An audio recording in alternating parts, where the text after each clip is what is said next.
Welcome to Poets and Poetry and the Texoma Poetry Society, a chartered chapter of the Poetry Society of Texas. The purpose of this program is to promote and encourage the writing of poetry and to kindle a finer appreciation of this creative language art with introductions to award-winning poets and their poetry. We are honored to have with us today such a group of distinguished poets. Each is a long-standing member of the Poetry Society of Texas, the National Federation of State Poetry Societies, and other societies as well. Each poet has served and continues to serve our state society to great degree. I also wish to extend a welcome to our special guest, Vice President of the Poetry Society of Texas, Dr. James DeMette. Thank you. There are 7 ladies in the group who call themselves the Brown Bag Poets. We'll learn more about that throughout the program. Mary Cimaroli and Marilyn Stacy could not be with us today, but I know you will enjoy those who are here, and we sincerely appreciate their making the trip to share their poetry. We hope you will join us after this presentation for refreshments and visiting with our guest. You may have questions of your own to ask, and I'm sure they will be delighted to autograph a copy of Swimming for the Moon for your pleasure. A former guest of TFP was Mary Cimaroli of Richardson and Angel Fire, New Mexico, where she is this weekend due to a prior commitment. You will remember Mary from last May. She is the memoir author of The Bootlegger's Other Daughter. Fantastic reading. Mary has trusted me to read some of her poems. She has many outstanding ones in Swimming for the Moon, and I have selected 3. The first one is titled Alberto's Magic. The snip of scissors falls silent while Alberto speaks with great passion. His hands choreographing words in air. Alberto walks alone, spinning magic in a one-man show where he dispenses strong opinion along with bleach and color. With one, Alberto infuses life into limp locks, wizards dull to shine, and razors employous to shape even as his hands stop in mid-air to talk. And Mary is going to kill me for butchering that poem. This has to be my favorite, and it's titled Lost Revisited. Always kept in Mama's trunk, among other possessions from her youth. There, beneath her grandmother's patchwork quilt, beside the leaf book she made in 4th grade, near the deep brown lock of hair from the mother she never knew. There rested the ostrich egg, pitted all over, but smooth, slick and cool, creamy colored, hollow, the one keepsake I was not allowed to touch. But that was long ago, before Mama died. This day I am a pressure cooker. With a fury I dust everything I touch. Not even the ostrich egg, safely ensconced behind glass, is safe from the frenzy of my cloth. Why must I dust the past? In a hurry to leap past this thought and others, I watch as the egg slips from my hands and in slow motion floats downward, weightless as a feather. I scramble to snatch it from the air. Hand meets empty hand as the hard tile floor reaches up to shatter it. The shell shards weigh heavily on my conscience. I stand frozen, with no mother to console me, and the loss of her is raw and fresh as yesterday.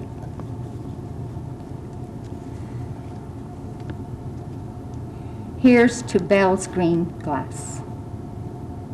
As sleek new buildings rose around her like tall stalks of white asparagus, Belle's green glass hunkered down to stay, offering noontime darkness to the smitten. There we two spoke the language of love, with breath of liverwurst and onions on rye, washed down with Miller's on tap. Midday trius too soon to end. We stepped from seclusion to reality of glaring sun beating down on Belle's. As I walked back to work, thoughts of you, your voice, your face, above all, your scent, like ponderosa pine in summer, floated about me in the still air. Years ago, Dallas erased Belle's with a quick, hard spell of concrete car park, while the slow, hard spell of age erased our youth. Who could have predicted our union would outlast Belle's? For who can know the future of something as bunkered as Belle's or as wondrous as love?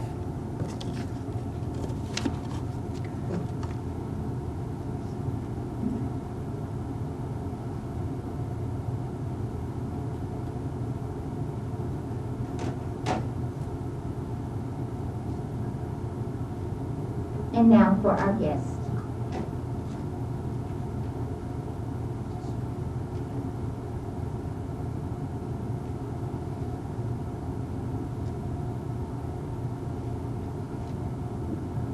Linda Banks of Mesquite is a retired technical writer who has proven beyond doubt that technical writers can be literary writers and vice versa.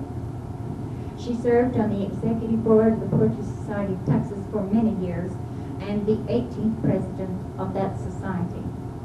A graduate of the University of North Texas, her poems have appeared in numerous publications, including many of PST's annual Book of the Year. Please welcome Linda Banks.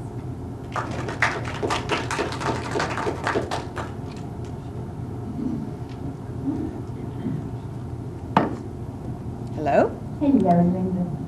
How long have you been a member of the Poetry Society of Texas? I believe I joined in 1983, so that would mean about 23 years. A long time. Oh, and everyone appreciates everything you've ever done, too. When did the Brown Bag Poets organize, and who came up with the idea? Well, there seems to be a little controversy about how it actually got started, and I wasn't there when it started. I was actually the last member to be invited to join the group, and you'll have to ask someone else who started it. It might have been Pat. I'm not sure. Pat or Faye. I'm not sure. We keep trying to go back and remember just how we got started. Oh, okay, it was Irene, they're saying. Okay. When did you first become interested in writing poetry? Well, it was an interesting thing because when I was young, I used to cut poems out of newspapers and magazines just because I liked poetry. And it never occurred to me that I could actually write poetry because I didn't know anyone who wrote poetry, and we never did in school. When I was in college, one day a poem just came to me, and I sat down and I wrote the poem down. And my senior year of college, I wrote 5 poems, only one of which I will dare show anyone. But it was another 20 years before I actually seriously started writing. Why is poetry important to you, and what inspires you to write? I think my inspiration comes from everything. I'm always amazed at people who write about just certain things and they stick to those subjects, because it seems that my poetry is all over the place. I actually think poetry saved my sanity. That's a long story, and I don't want to go into that because we're not here for a true confession. But at a very rough time in my life when I had that to hold on to, I think it really did help me, and it's certainly given me a lot of friends that I would not have known otherwise. What legacy do you hope to leave for future poets? I think the most important thing that everyone needs to keep in mind is that whether you become rich or famous, whether you win a lot of contests, your voice is important and it needs to be heard, and you should not let anyone else put the measure of your poetry on you by saying you're a prize winner or you're published this many places or whatever. Your own poetry is you, and it's important. Can we look forward to a book of your poetry in the near future? Well, actually, I have a manuscript and I have another one in my head. Now, whether you'll ever see either one in print, that remains to be seen.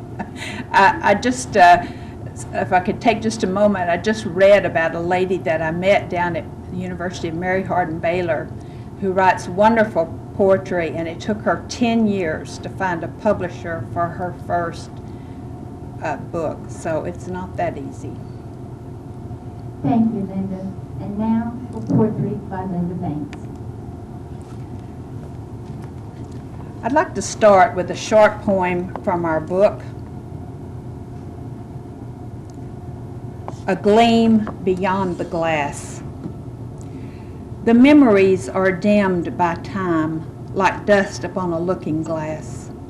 But there beyond the veil's morass, the past gleams like a crystal chime. It plays upon the wind of thought a different tune with every breeze. Some are strummed with lilting ease, others in complexity are wrought. Though in the mirror we may glance and catch a glimpse, but nothing more of all we shared, the music soars in celebration. Come, let's dance. I decided I would read that poem to sort of as a segue into a couple of poems that I would like to read. These poems are not in the book. They're going to be published in Windhover out of Mary Hardin-Baylor. The first one is called Bringing in the Sheets. I understand the symbolism now, of course, but I sang the song long before I ever saw a field of wheat, and even longer before I watched Amish farmers gather armloads of the pale stalks and stack them in sheaves, as others did before the age of automation. Still, when I sing the song, I land feet first in the backyard of my childhood, wrangling bucking white rectangles from the clothesline. When they were tamed and harnessed to scratchy, striped, ticking mattresses, their wind-dried, sun-pressed fragrance would nuzzle us to sleep. I know the right words of that old hymn, but I prefer singing it the way I did then. Not only does it take me back in time, but it centers me as I count my blessings: fresh air, clean sheets, daily bread.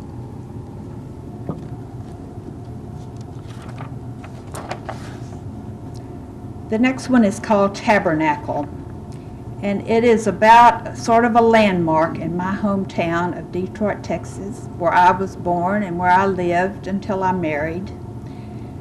Tabernacle. It stands where it was built more than 100 years ago. Large wooden posts support the galvanized roof that rises like a tent over 4 sections of pews.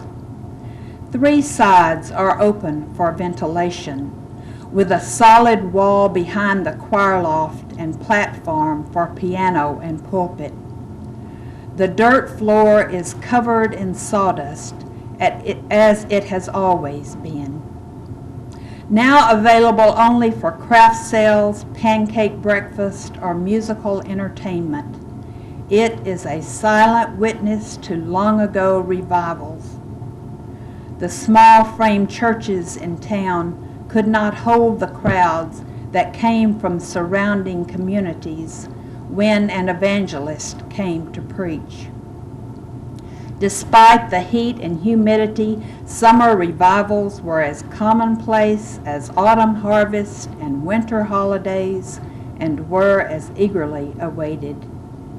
Everyone knew the words of the hymns, voices raised in response to the song leader's hands, and the piano accompaniment as fingers flew up and down the keyboard throughout fast songs or in flourishes during pauses of slow ones. June bugs buzzed around bare yellow bulbs that cast a dim glow over the enthusiastic congregation. A deacon would stand to pray, his voice a steady drone while his fingers jingled the change in his pants pocket.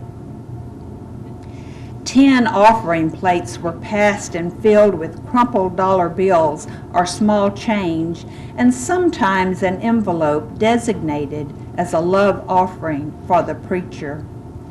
When he stood at the pulpit and turned to his sermon passage, silence settled over the crowd as mothers hushed babies, a throat was cleared, or a cough was quickly covered. He began slowly with reminders of God's goodness and grace, worked up to man's need for forgiveness. Sin lurked in the encroaching darkness surrounding the tabernacle, daring exposure in the pale gold light. Pounding the pulpit, the preacher roared hellfire and damnation as men wiped sweat and tears from grimy faces. Women fanned feverishly with their cardboard fans, and children squirmed in the splintery seats. The dim-witted boy walked the aisle, as he did every night. The truly saved fell to their knees and cried, or they shouted and raised their hands toward heaven. Flames seemed to rise through the soles of shoes as feet stirred dust, making their way to the altar during 4 stanzas of the invitation hymn. The devil won some, the hard-hearted who couldn't wait to get outside and smoke. But it was August, and as hot as you know where you're going if you don't repent, and most good folks knew they absolutely did not want to go there.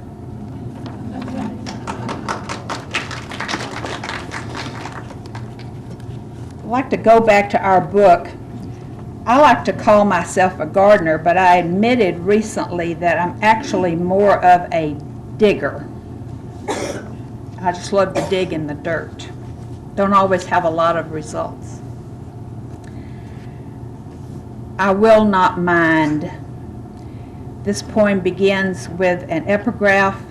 Here in the garden, where the cost of beauty is partly pain, we kneel on the resilient ground, trying to befriend the soil we must become. That's by Linda Paston from her poem, Espaliered Pear Trees. I will not mind becoming one with this earth, for I have spent the gold of days digging here.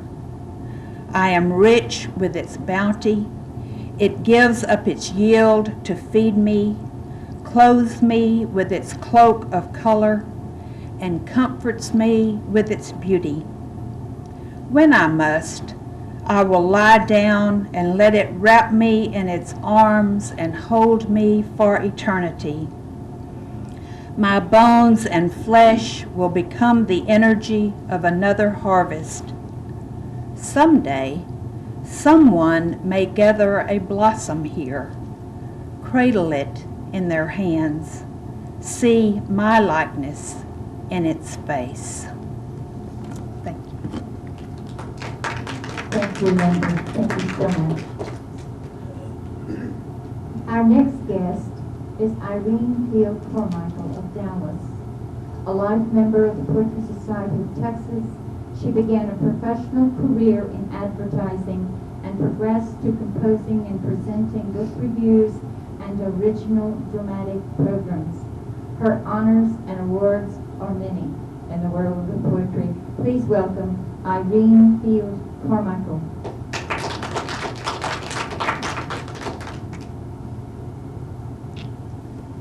It's so nice to be here among poet friends. I'm going to ask you a few questions now so we can get to know you. And I know we talked about this a little while ago about how long you've been a member of PST. Can you give us a guesstimate? Yes, I became a member in 1982, but I'm called a life member, and that's because I passed 75 years a long time ago. Well, we're so glad that you are part of our society and a wonderful mentor to many of us too. What do you personally gain from being a part of a group like the Brown Bag Poets? Oh my goodness. First, I really love every one of the brown baggers, and they love me, and I know it. And that is a wonderful, wonderful feeling. And we learn from each other too. And we have a lot of fun. And we call ourselves the Seven Sisters. Oh, I like that.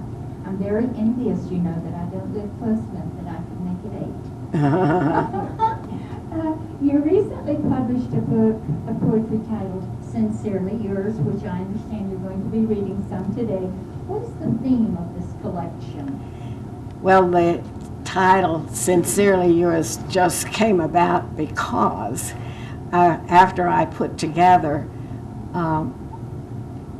the collection, I realized that many of them had been letters that I had written. And after I wrote the letters, I realized they were actually poems. And that's what I'm going to read today, are the letters the poems that were letters. Oh, that sounds wonderful. Is this your first book of poetry to publish? Yes, but it's not my first book, but it's my first book of poetry. Okay, is there another one in the near future? I'm writing a book now, but it's not about poetry. Exactly. Okay. I have two final questions. Do you write every day, and why do you write poetry? That's easy. I think with a pencil in my hand. And I do write every day something. And the reason I write poetry is because I think that one gives of themselves when they write poetry. And I also like the music of poetry. Thank you so much. Reading now, Irene Field Carmichael. The first letter poem is from Swimming for the Moon. And it was a letter that I wrote to my husband's son. It's called The Exchange. Here are your mother's pearls that you bought for her in Japan. It was interesting how I, a widow, came to have them. When your widower father and I married, we each gave the other something of monetary and sentimental value from our former mates. We thought of this exchange as a blessing from your mother and my children's father. I gave my newly beloved, my first love's, elegant cufflinks, large oval agates set in sterling silver. Your father, in turn, gave your mother